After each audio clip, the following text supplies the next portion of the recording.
வாயை ஊதுறான்னு. ஏங்க, குடிக்க சொன்னது நீங்க, விற்கிறது நீங்க, பாதுகாப்பு கொடுக்கறது நீங்க, ஊத சொல்றீங்க. அது குறிப்பாக இந்து பண்டிகைகளுக்கு மட்டும், ஏன் ரம்ஜானுக்கு கிடையாது, கிறிஸ்துமத்துக்கு கிடையாது, இந்துக்களை மட்டும் போதையில் அடிமையாக்கும். இந்த அரசாங்கம் யாருக்கு காவல் கொடுக்குது? சாராயத்தை ஒழிக்க முடியாது, சனாதானத்தை ஒழிப்ப. தயவு செஞ்சு இந்த கேஸ் போடுறதுனா இந்து முன்னணிக்கார மேல பார்த்து போடுங்க, பயப்பட தெரியாதுங்க. ஏன்னா நாங்கள் வச்சுட்டு போடுறதுக்கு பொதுவாக பிரச்சனை போட்டு தூங்குற ஆளு.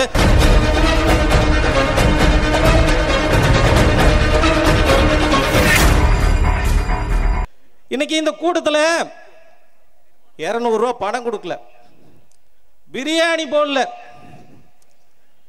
ஓசியில் வண்டி வைக்கல, ஆனால் கூட்டம் பிச்சுக்கிட்டு வந்துருச்சு.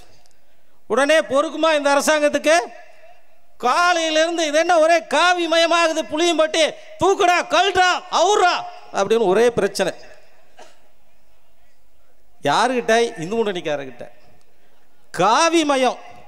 இந்த காவி மயம் தப்பு, இது வேலை செய்யறது தப்பு அப்படின்னு சொன்னா அந்த தப்பை திரும்ப திரும்ப இந்த இந்து முன்னணிக்கார செஞ்சுக்கிட்டே இருப்பான். அதுல மாற்றமே இல்லை. நீங்க பயப்படுத்தணும்னு பயப்படுத்த முடியாது. இன்னைக்கு இந்த தமிழ்நாடு எப்படி இருக்கு? உலகத்திலேயே சிறந்த நாடு, ஆன்மீகத்திலும் கலாச்சாரத்திலையும் பண்பாட்டிலையும் சிறந்த நாடு பாரத தேசம். அந்த பாரத தேசத்துல சிறந்த மாநிலம் தமிழகம். எப்படி இருக்குது? போதை மாநிலமாக இருக்கிறது, தள்ளாடி கொண்டு இருக்குது. நம்முடைய முதலமைச்சர்கிட்ட யாரோ தப்பா சொல்லிட்டாங்களாட்டு. நீங்க ஆட்சி பொறுப்பேற்றணுன்னே இங்க இருக்கிற இல்லையா எல்லாத்தையுமே சிறந்த குடிமக்களாக்கணும்னு சொல்லிட்டாங்க. அவர் தப்பா புரிஞ்சுட்டாராட்டுக்கு. சிறந்த குடிமக்களாக ஆக்கி கொண்டிருக்கிறார். எந்நேரும் போதை. போதையில பல வகை இருக்கு. பீடி இருக்கு, சிகரெட் இருக்குது, ஹான்ஸ் இருக்கு, கஞ்சா இருக்கு, போதை சாக்லேட் இருக்குது, சின்ன தலகாணி மூட்டையாட்ட வாய்க்குள்ள வச்சுட்டு மயக்கத்திலே சுத்திட்டு இருக்க அந்த இது இருக்கு. இதுல பல தினசு இருக்குது. இந்த பல தினசத்தை பத்தி பேசும்போது அடிப்படையான ஒரு போதையினால தான் இத்தனை தப்பு நடக்குது. அது என்னது?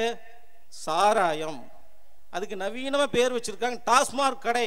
சாராய கடைன்னா கேவலமா இருக்குங்கிற டாஸ்மாக் கடைன்னு வச்சிருக்காங்க. இது யார் வச்சிருக்கிறது? இந்த அரசாங்கம்.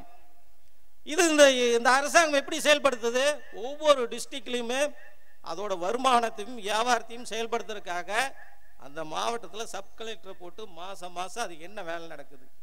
குறிப்பாக கவனிச்சுக்கங்க, இந்துக்கள் பண்டிகை தீபாவளி பொங்கல் வந்துருச்சுன்னா வியாபாரம் அதிகமாகணும். 400 கோடி வித்தது, 500 கோடி வித்தது அப்படின்னு சொல்லி வியாபாரம் பண்ணும்.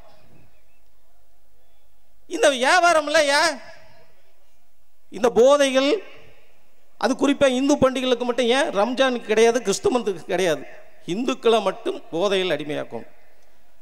இந்த போதையினால என்ன ஆகுது? ஒரு குடிமகன் பார்த்துங்க, நவீன டாஸ்மாக் அப்படின்னு சொல்லி வச்சிருக்கான் ரோட்டு மேலே. யார் நடத்துறது? அரசாங்கம். நவீன டாஸ்மார்க்னா அங்கே என்ன, 40 வருஷம் உயிரோடு இருக்கிறவன் அங்கே போய் 4 வருஷம் குடிச்சானா செத்து போயிடுவான், அவ்வளோதான், வேறெல்லாம் ஒன்றும் இருக்காது. அந்த பாதுகாப்பு யார் கொடுக்குறா? அந்த டாஸ்மார்க்கு காவல்துறை. அந்த டாஸ்மார்க் ஏதாவது ஒரு பிரச்சனைன்னு வைங்க, அமெரிக்கா போலீஸும் கூட 5 நிமிஷம் 10 நிமிஷம் லேட்டாக வரும். ஆனால் நம்ம தமிழ்நாட்டு போலீஸ் சருன்னு வந்து நிற்கும். டாஸ்மார்க் ஒரு பிரச்சனைனா அங்கே பிரச்சனை பண்ணுறவனை தூக்கி உள்ளே போட்டு அந்த மாதிரி காவல் காக்கு. ஒரு கட்டத்தில் வந்து குடிக்கிறவனுக்கு பாதுகாப்பு போட்டுச்சு இந்த தமிழ்நாடு. குடிக்கிறவங்களுக்கே எந்த ஆபத்து வரக்கூடாதுன்னு பாதுகாப்பு போட்டு குடிக்க வைக்கும். அப்படி குடிக்க வச்சுட்டு அவன் வெளியில் வந்தான்னா அடுத்த முக்குள்ளேயே அவனை ரவுண்டு கட்டி பிடிக்கிறது. வாயை ஊதுறான்னு. ஏங்க, குடிக்க சொன்னது நீங்க, விற்கிறது நீங்க, பாதுகாப்பு கொடுக்கறது நீங்க, ஊத சொல்றீங்க. பரவாயில்ல ஊதுறான்னு. குடிகாரன் ஊதுனா எப்படி இருக்கு? சாக்கடை நாத்தம் இருக்கு. காவல்துறை எப்படி ஸ்காட்லாந்துக்கு அடுத்து இருந்த காவல்துறை கொண்டு வந்து வாயை ஊத சொல்றாங்க. பிடிச்சி அவனை ஜிஹெச் கூட்டிட்டு போய் 10,000 ரூபா ஃபைன். அவன் என்ன பண்ணுவான்? எல்லா மரியாதையும் கொடுத்து செருப்புல அடிச்சு கரிப்பட்டி கையில் கொடுப்பாங்க. குடியாரன்னு பட்டத்தை கொடுத்துட்டு 10,000 ரூபா ஃபைன். விற்க சொன்னதில்ல இவனுக்கு. காலையில் மந்திரி விட்ட மாட்டார், உடனே கூப்பிட்றாரு. மேய்க்கிறது எருமை, இதில் அவருக்கு பெருமை. குடிகாரன்னு சொல்லாதீங்க, மதுப்பிரியன்னு சொல்லுங்க. ஏன்னா நைட்டு தானே பிடிச்சி உள்ள போட்ட, காலையில் மதுப்பிரியங்கிற. அப்புறம் ரேப் பண்ணா பெண்கள் விரும்பின்னு சொல்லுவேன். அட திருண்ண அடுத்த பொருள் விரும்பின்னு சொல்லுவேன். என்னடா மானம் கெட்டவனா இருக்கிறீங்க. இப்படி உசிப்பு விட்டான்னு என்ன ஆகிறாங்க, அவன் போதையில் என்ன பண்ணுறானே தெரியறதில்ல.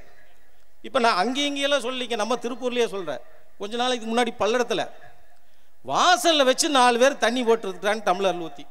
அதில் 2 பொம்பளை 2 ஆம்பளை தட்டி கேட்டிருக்கிறாங்க. உடனே கண்டது ஒன்றுமா வெட்டி போட்டானுங்க. தட்டி கேட்டானே டம்ளரில் இருக்கிறத குடுன்னு கேட்கலீங்க. ஏன்டா என் ரூட்டு முன்னாடி வந்து குடிக்கிறீங்கன்னு கேட்டதுக்கு வேறு அருவாள் எடுத்துகிட்டு வந்து கைகள் தனியாக பொண்ணுன்னா பேயும் கூட இறங்குங்க, பெண்ணுகளை கண்டதுண்டமாக விட்டு ஏறிறாங்க. இப்போ இந்த 2 நாளைக்கு முன்னாடி ஒரு நிருபர் சாராயத்தில் வந்து அந்த பாரில் வந்து முறைகேடு நடக்குது அப்படின்னு சொல்லி கம்ப்ளைண்ட் கொடுக்குறான். அவனை விட்டுறானு. என்னங்க பாரில் என்ன முறைகேடு? அதாவது கவர்மெண்ட் 160 ரூபாய்க்கு கொடுக்கு, அந்த பாருக்கு வந்து காலையில் லோக்கல்லே தயாரிக்கிற 30 ரூபாய்க்கு ஒரு மாத்திரை ஓட்ட சாராயத்துக்கு கொண்டு வந்து கொடுப்பான். அதை குடித்தானா அரை மைத்தியமாக சுற்றுவான், சீக்கிரம் நரம்பு தளர்ச்சி ஆயிரு, அவனுக்கு குழந்தை குட்டி இருக்காது, குடும்பம் மதிக்காது, ஊர் இது. அதுக்கு ஒரு நல்ல துறையாக நாட்டில் 4 துறை நல்ல துறை, அது ஒரு பத்திரிகை துறை அவர் சொல்லியிருக்கிறாருங்க. அதுக்கு பிடிச்சி உள்ள தூக்கி போட்டாங்க. இந்த அரசாங்கம் யாருக்கு காவல் கொடுக்குது? சாராயத்தை ஒழிக்க முடியாது, சனாதானத்தை ஒழிப்பேன். சாராயத்தினால இந்த நாடே கெட்டிருக்கு. அந்த ஆள் என்ன பண்றா, இந்த அவமானப்பட்டவன் இனிமேல் சாராய கடைக்கு போக மாட்டான். அடுத்தது எங்க போறான்? காட்டுக்குள்ள போறான். இந்த மாதிரி கை கால் வெட்டுறாங்க. அடுத்தவன் வீட்டு முன்னாடி போய் குடிக்கிறான். இந்த மாதிரி தகராறு. நேரம் என்ன பண்றான்? வீட்டுக்குள்ள போய் குடிக்கிறான். வீட்டுக்குள்ள குடிச்சானா என்னாகு? அவனோட குழந்தை குட்டி பாக்கு. அந்த குழந்தை குட்டியை அப்பாவே தண்ணி அடிக்கிறாரு, சிகரெட் குடிக்கிறாருன்னா என்னாச்சு? அந்த குழந்தைகள் படிப்படியாக என்னென்ன போதை வஸ்து இருக்குதோ அது ஆரம்பமாகிறது. அப்போ இந்த தமிழ்நாட்டில் முக்காவாசி போதைகளுக்கு காரணம் இந்த சாராயம். இந்த சாராயத்தை நிறுத்தணும்னு சொன்னோம்னா சுற்றி இருக்கிற அத்தனை போதை வஸ்துகளும் அழிஞ்சிரும். ஆனால் இந்த அரசாங்கத்துக்கு அந்த சாராயத்தை வச்சு தான் வியாபாரம். அந்த சாராயத்தை நிறுத்தாது. இது நம்ம புரிஞ்சுக்கணும். இதையெல்லாம் இப்போ பேசணும்னு வைங்க. அந்த சைடில் ஒருத்தர் இருக்கிறார், கேமரா அப்பல இருந்து பிடிச்சிட்டு இருக்கிறார் போலீஸ்கார். பிடிச்சி கொண்டு போய் காலையில் புளியம்பட்டியில் உட்காந்து ரீவெண்ட் பாட்டி இவனுக்கு என்னென்ன கேஸெல்லாம் போடலான்னு சொல்லி போலீஸுக்கு வீட்டுக்கு போலீஸ் தாட்டுவார். அதை விட என்ன தெரியுங்களா, இந்து முன்னணிக்காரன் உயிருக்கே பயப்பட மாட்டான், கேஸுக்கே பயப்பட போகிறான். அவனை தூக்கி கேஸில் போட்டு 1 மாதம் காலையிலையும் சாயங்காலம் கண்டிஷன் பெயில், அப்புறம் 2 வாரம் காலையில் மட்டும், அப்புறம் 2 வாரம் 2 நாள் விட்டு, இப்படியே ஒரு 4 மாதம் இந்த ஊருக்குள்ள விட்டாங்க. இந்த ஊருக்குள்ள விட்ட நிலைமை பாரு.